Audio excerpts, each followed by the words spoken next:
Bien, y estos presuntos casos de corrupción dentro del legislativo afectan la imagen de la institución, irrevocablemente. También su credibilidad frente a toda la ciudadanía. Todo el país está hablando de esto. ¿Cómo puede enfrentar esta situación?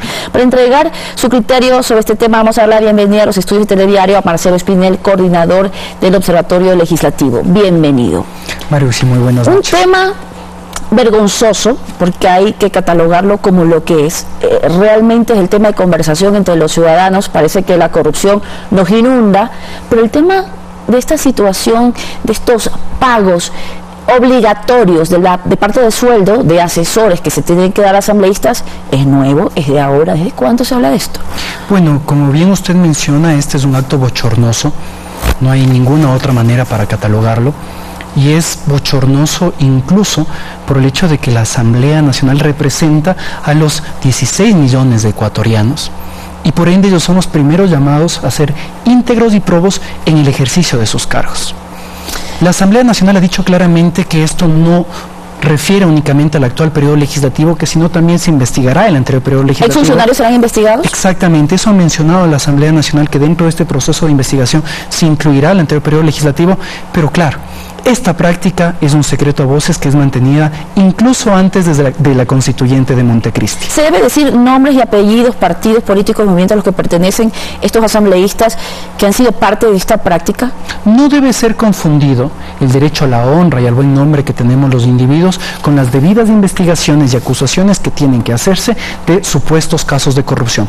Este es un caso de corrupción y es muy penoso que varios legisladores estén señalando que se está atacando a su buen nombre a través de este tipo de denuncias. Es necesario que sus nombres sean revelados porque uno de los mecanismos más importantes en la lucha contra la corrupción es precisamente la visibilización de este tipo de hechos. Pero esa denuncia tiene que ser sustentada, porque, ojo, podría utilizarse además como una herramienta política que no se politice. Además, este momento de revanchas, de resentimientos o de querer legitimar a uno u otro asambleísta o a otro partido o movimiento político. Las funciones que tienen cada una de las instituciones del Estado son claras. En este caso, el fiscal general de la Nación creo que ha anunciado acertadamente que se realizará las investigaciones, que es necesario colocar las denuncias para determinar el posible cometimiento de delitos y que de esta manera, ojalá, se siente un precedente para que estos actos bochornosos sean totalmente erradicados dentro del Poder Legislativo. Ahora, el CAL está resuelto a combatir la corrupción, ¿no? A defender el buen nombre de la Asamblea Nacional. ¿Cómo queda parada la Asamblea Nacional con toda esta situación? ¿Cree que existen otros aspectos que aún no se transparentan?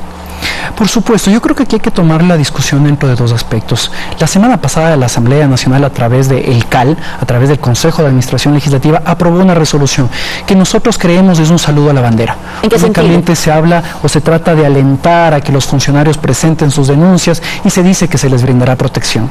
Mientras que el asambleísta Fabricio Villamar, acompañado de su asesor Pablo Santillán, presentaron otro proyecto de resolución que establece responsabilidades claras a distintas instituciones del Estado, a la Contraloría General del Estado, a la Superintendencia de Bancos, a la Unidad de Análisis Financiero y también a la Unidad de Recursos Humanos de la Asamblea Nacional, para que investiguen, den todas las facilidades para establecer responsabilidades, pero sobre todo que se proteja a los denunciantes. Porque obviamente, por supuesto, los actuales trabajadores de la Asamblea Nacional tienen miedo en presentar estas denuncias porque saben que pueden perder sus trabajos. Y lo que hay que buscar ante los denunciantes de corrupción es que estén revestidos de una protección bastante fuertes para que ellos puedan presentar estas denuncias. Pero bien usted mencionaba, Mariuxi, que el problema no solo es este. Por ejemplo, nosotros aproximadamente hace 7 meses como Observatorio Legislativo pedimos a la Asamblea Nacional que nos entregue información sobre cuáles son los asambleístas y funcionarios legislativos que están recibiendo el bono de vivienda. A pesar de que esta solicitud de información estaba basada en la Ley de Transparencia y Acceso a la Información Pública y que la Asamblea Nacional claramente ha respetado el plazo de 15 días para contestar, ¿cómo podemos esperar los ciudadanos que la Asamblea Nacional transparente este tipo de información? ¿No conocen aún? No conocemos esta información, han pasado más de 6 meses sin tener respuesta y esto con un sinnúmero de solicitudes. Por ejemplo, ¿cuánto se gasta en viáticos un asambleísta?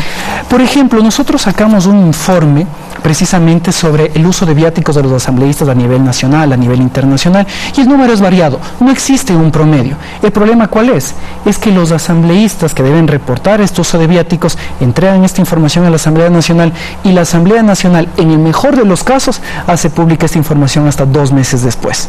y eso sí es que los hace. Y hay que considerar que de acuerdo al reglamento de la Asamblea Nacional, los asambleístas no están en la obligación de presentar un informe de los viáticos que utilizan. Esto lo hace más difícil todavía. Por supuesto que sí. Entonces, existe realmente un problema generalizado de transparencia pasiva dentro de la Asamblea Nacional, es decir, este tipo de información que a la ciudadanía, a los medios de comunicación, le permitiría identificar posibles casos de corrupción. Si es que desde el CAL, desde la presidenta del Legislativo, estamos hablando de luchar contra la corrupción, tenemos que hacerlo de manera integral.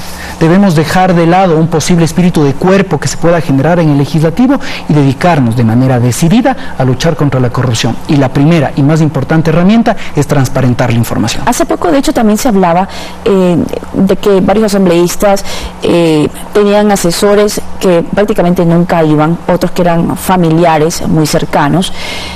Esto también se vincularía al tema de los pedidos obligatorios de parte del sueldo. ¿Cuál sería el delito en el cual se sustentaría esta práctica que se está dando en la Asamblea? Bueno, existe un reglamento dentro de la Asamblea Nacional que le faculta a los asesores legislativos a no permanecer, llamémoslo así, 8 horas dentro del despacho, sino que el asambleísta tiene que certificar ante las instancias pertinentes dentro de la Asamblea Nacional que su asesor sí está trabajando. Entonces, de esta manera se facilita precisamente el hecho de que supuestamente se esté pagando un asesor fuera de la ciudad cuando realmente este asesor ni siquiera existe, ni siquiera aparece por el despacho. Es bastante preocupante. Al respecto del delito que se podría configurar, el fiscal creo que ha sido bastante claro, ha señalado que se puede configurar un delito de cohecho o de concusión y que hay que determinar si es un delito de acción pública o privada, para determinar si es que es necesario solicitar a la Asamblea Nacional el levantamiento de esta inmunidad parlamentaria, esta autorización del procesamiento penal del que deberían ser sujetos los legisladores.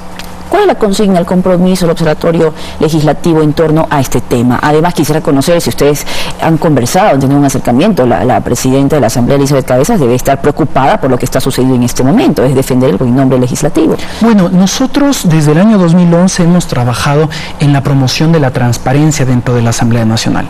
Nosotros anualmente emitimos un informe, no solo con los indicadores del trabajo legislativo, sino en qué aspectos debería mejorar la Asamblea Nacional en materia de transparencia.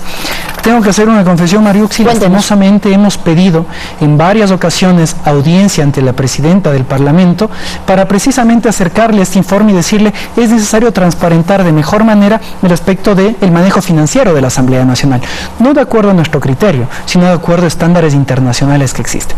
Lastimosamente la presidenta de la Asamblea Nacional no nos ha dado esta audiencia que esperamos se pueda concretar, porque lo que nosotros creemos es que desde la sociedad civil y la academia, que es con quien nosotros trabajamos, se pueden dar nuevas ideas, nuevos mecanismos de lucha contra la corrupción dentro de la Asamblea Nacional.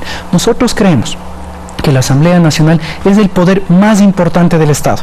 Representa 16 millones de ecuatorianos de acuerdo a su diversidad, de acuerdo a aspectos de territorio. Y es por eso que es el primer llamado a ser este principal referente de integridad y probidad.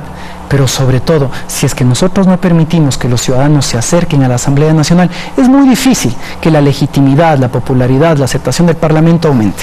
Muchísimas gracias por este espacio. Vamos a estar pendientes, además, para conocer cuántos serían realmente los acusados, que la ciudadanía quiere conocer cuáles son los asambleístas que están involucrados en este tema. Y precisamente que intervengan las instituciones y que se establezcan las responsabilidades que tengan que establecerse. Es necesario recuperar la legitimidad y la aceptación y la actividad tan importante que tiene el Parlamento dentro de nuestro país. Muchísimas gracias. Gracias a usted, María. Marcelo Espinel, el coordinador del Observatorio Legislativo, con nosotros tratando este tema delicado que realmente ha abordado la expectativa ciudadana en torno a los diezmos que se han dado en la Asamblea Nacional. Hacemos una pausa, ya volvemos.